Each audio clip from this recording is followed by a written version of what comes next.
Tapak perlombongan emas meletup, 70 orang terbunuh. 39 penduduk terkorban dalam naas kebakaran lot kedai. Arab Saudi bakal jual minuman beralkohol. Bismillahirrahmanirrahim. Assalamualaikum dan salam Malaysia Madani. Bersama saya Amira Akilah dalam Next Step Global. 7 berita dunia paling trending hari ini. Jangan lupa untuk subscribe YouTube Next Step TV dan follow Facebook Next Step Malaysia.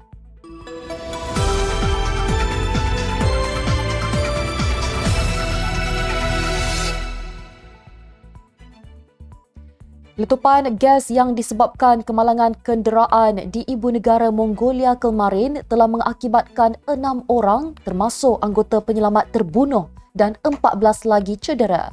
Agensi Pengurusan Kecemasan Kebangsaan Mongolia, NIMA berkata, sebuah trak yang membawa 60 tan gas asli cecair bertembung dengan kereta yang menyebabkan berlaku letupan pada awal pagi tadi. Menerusi laman web NIMA, menurut siasatan awal, 3 orang maut dalam kebakaran itu sambil menambah 3 anggota bomba turut terbunuh, manakala 14 orang sudah dihantar ke hospital untuk rawatan perubatan. Seramai 10 orang dirawat akibat melecur, manakala seorang kanak-kanak dirawat kerana keracunan dan 3 bayi lain dalam pantauan. Pasukan penyelamat yang dihantar ke tempat kejadian berjaya mengawal api sebelum kebakaran padam sepenuhnya. Bencana terbaru di wilayah yang terdedah kepada kemalangan perlombongan menyebabkan lebih 70 orang terbunuh selepas terowong runtuh di tapak perlombongan emas Mali minggu lalu semalam. Mali yang juga antara negara termiskin di dunia adalah antara pengeluar emas terkemuka di Afrika. Tapak perlombongan emas kerap menjadi tempat kejadian tanah runtuh dan pihak berkuasa bergelut untuk mengawal perlombongan artisan bagi logam berharga itu. Kementerian Lombong Mali dalam satu kenyataan semalam mengumumkan kematian beberapa pelombong tetapi tidak memberikan angka yang tepat. Kerajaan Mali menyampaikan takziah kepada keluarga yang bersedih dan kepada rakyat Mali.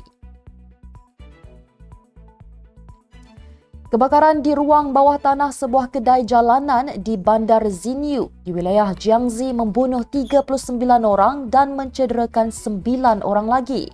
Media kerajaan China dan kerajaan tempatan hari ini melaporkan beberapa orang lagi masih terperangkap. Menurut saluran media China Daily, kebakaran berlaku pada sebelah petang di tingkat bawah tanah kedai di Tiangonan Avenue di daerah Yushui, kata ibu pejabat kecemasan berhubung respon kebakaran tempatan. Kerajaan China berkata mereka yang cedera dibawa ke hospital tanpa mendedahkan bilangannya. Selepas kebakaran terbaru, Presiden China Xi Jinping menuntut supaya usaha dilakukan untuk mengekang kemalangan dan memastikan keselamatan orang ramai. Polis Afrika Selatan mengesahkan telah menahan seorang lelaki yang dituduh memulakan kebakaran yang mengorbankan lebih 70 orang di Johannesburg tahun lalu. Suspek berusia 29 tahun itu ditahan kemarin selepas mengaku terbabit dalam tragedi itu. Terdahulu, seramai 77 orang terbunuh dan ramai lagi cedera dalam kebakaran membabitkan sebuah bangunan 5 tingkat yang dijadikan perumahan haram di tengah bandar Johannesburg Ogos lalu. Tragedi itu antara kebakaran bangunan paling dahsyat di dunia dalam beberapa tahun kebelakangan ini. Polis berkata suspek dijangka didakwa di mahkamah tidak lama lagi atas pertuduhan membakar, 76 pertuduhan membunuh dan 120 pertuduhan cubaan membunuh. Pesawat 276 yang membawa tahanan perang Ukraine ditembak jatuh oleh pihak Kiev pada 11.15 pagi waktu Moskow, dakwa Moskow pada Rabu.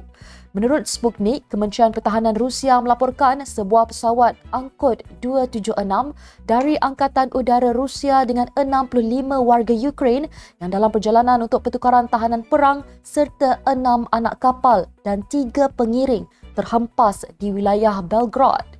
Ketua wilayah itu, Vyacheslav Gladkov berkata, semua orang di dalam pesawat angkut yang terhempas itu terbunuh. Kementerian Rusia dalam satu kenyataan berkata, rejim Kiev melakukan tindakan terorisme yang menyebabkan sebuah pesawat angkut tentera Rusia ditembak jatuh semasa dalam penerbangan ke lapangan terbang Belgrade membawa anggota tentera Ukraine untuk pertukaran. Pesawat itu dimusnahkan oleh Angkatan Bersenjata Ukraine dari wilayah Kharkiv dengan sistem peluru berpandu anti pesawat, kata kenyataan itu, dan menambah bahawa peralatan radar dari pasukan aerospace Rusia mencatat pelancaran 2 peluru berpandu Ukraine. Arab Saudi sedang bersedia untuk membuka kedai penjualan alkohol pertamanya di ibu negara itu. Menurut laporan berita, kedai penjualan arak itu akan ditawarkan secara eksklusif kepada diplomat bukan Islam. Laporan itu berkata alkohol akan dijual kepada diplomat bukan Islam yang sebelum ini terpaksa mengimport alkohol melalui kantung diplomatik atau pakej rasmi yang dimeterai. Kedai berkenaan terletak di kuartus diplomatik Riyadh, kawasan kejiranan di mana kedutaan dan diplomat tinggal dan akan terhad kepada bukan Islam, kata dokumen itu. Dalam masa yang sama, tidak jelas sama ada ekspatriat bukan Islam lain juga akan mempunyai akses ke kedai itu. Seperti yang dijangkakan, filem arahan Christopher Nolan, Oppenheimer, yang mempunyai banyak faktor kekuatan sesebuah filem pecah panggung, mendahului senarai pencalonan anugerah akademi dengan 13 pencalonan. Filem fantasi Poor Things yang dibintangi Emma Stone pula menyusul dengan 11 pencalonan, manakala filem drama silam Martin Scorsese, Killers of the Flower Moon, mendapat 10 pencalonan. Filem yang membawa pada perubahan pemikiran stereotip tentang peranan wanita, Barbie pula, meraih 8 pencalonan. Laman CNN Entertainment melaporkan senarai calon Oscar dalam bermacam kategori didedahkan pada 23 Januari. Majlis gilang gemilang ini akan berlangsung pada 10 Mac di Dolby Theatre Hollywood dan Highland Center di Hollywood buat kali keempat, dan ia akan menampilkan pelawak Jimmy Kimmel sebagai pengacara.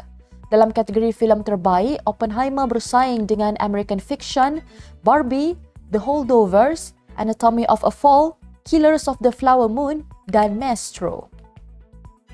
Sekian sahaja Netstep Global pada hari ini. Jangan lupa bersama saya setiap hari pada waktu yang sama untuk ikuti 7 berita dunia paling trending hanya di Netstep Global.